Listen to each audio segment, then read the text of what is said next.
U.S. stocks fall from record highs as Congress nears the deadline without a stimulus agreement. Congress has until midnight today to agree on a stimulus deal and a government funding deal.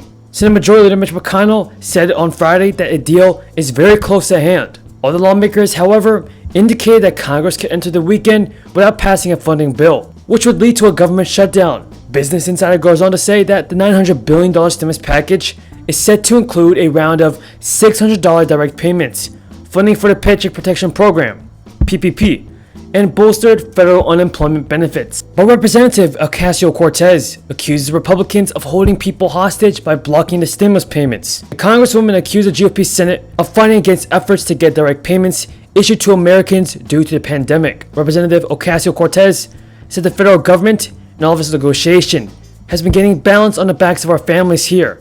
What's happening is that folks in our community are on the brink of eviction. By the way, everybody, what do you think of Representative Ocasio-Cortez?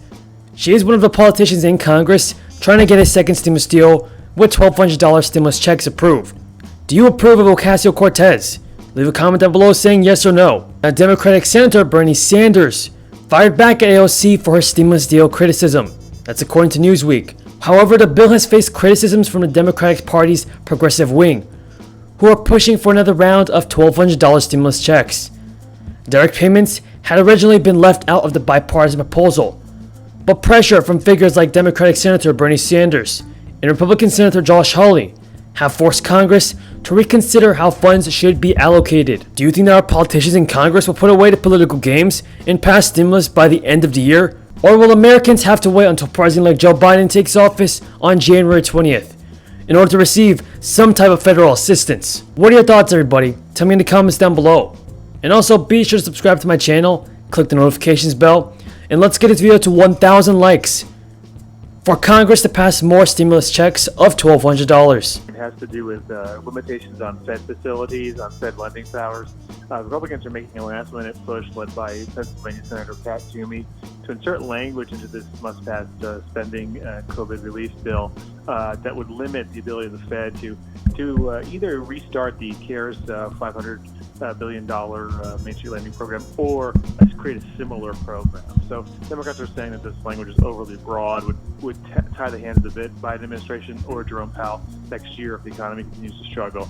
So this has become the major holdup at this point.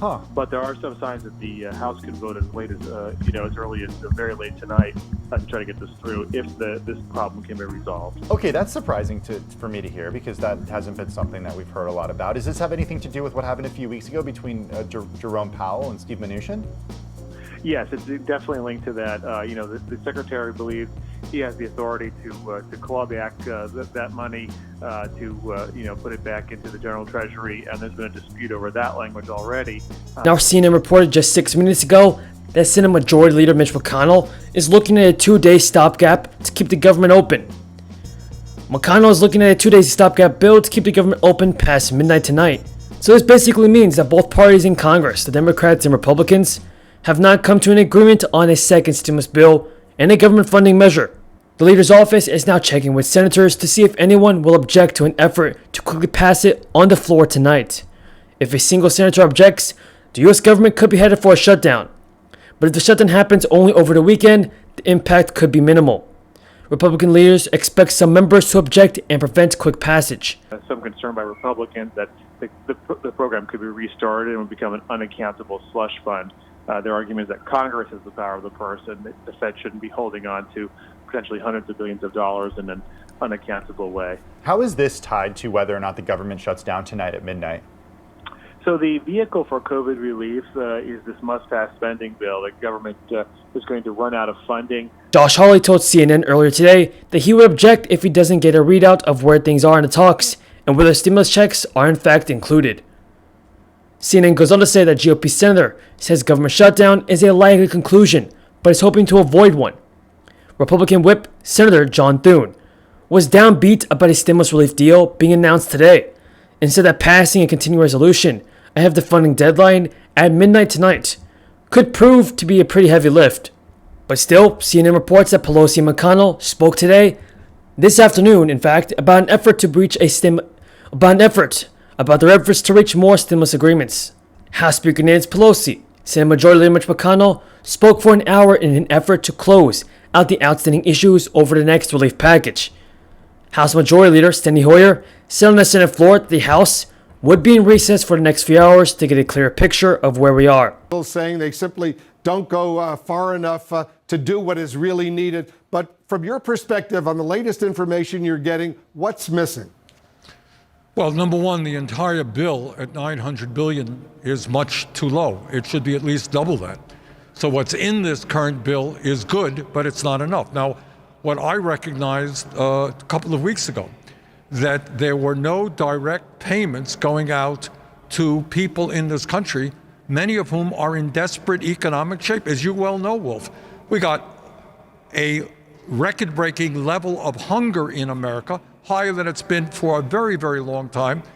You got millions of people who are facing eviction. They can't afford to pay their rent. They're going deeper into debt. And we're looking at people in the midst of the worst pandemic in 100 years who can't afford to go to the doctor because they don't have enough money. So what I have... Hoyer told CNN that there might be a vote tonight and will make a decision at 5 p.m. on whether they'll have a continuing resolution. Now, this is not only affecting Americans across the country, because as we know, unemployment benefits will expire the day after Christmas if a deal is not reached by 12 a.m. tonight. But these stimulus negotiations are also negatively affecting the stock market. According to Business Insider, U.S. stocks fall from record highs as Congress nears a deadline without stimulus agreement. Congress has just hours to finalize a new relief package before government funding lapses at midnight. If lawmakers cannot reach a deal, they are set to pass a short-term funding bill for the second week in a row to continue stimulus talks into Christmas week. Mitch McConnell told reporters on Friday that he feels more optimistic right now than he was last night, adding that a package is very close at hand.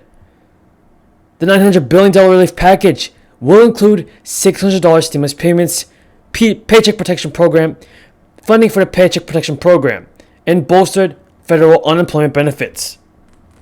The S&P 500 is down 0.34%, and the Dow Jones Industrial Average is down 0.38%. Some lawmakers indicated that Congress could enter the weekend without a funding bill, leaving such legislation for early next week, with indicators showing economic recovery weakening further as winter sets in. It would be $1,200 for every working class person in America, people under 75,000, a couple under 150,000, and $500 for each of their children. So a family of four would get $3,400, which is not insignificant in this. That being said, everybody, that is all the news in regards to our second stimulus payments and your unemployment benefits. If you found this video useful, be sure to subscribe to my channel, click the notifications bell, and let's get this video to 5,000 likes if you think that Congress should pass more stimulus relief.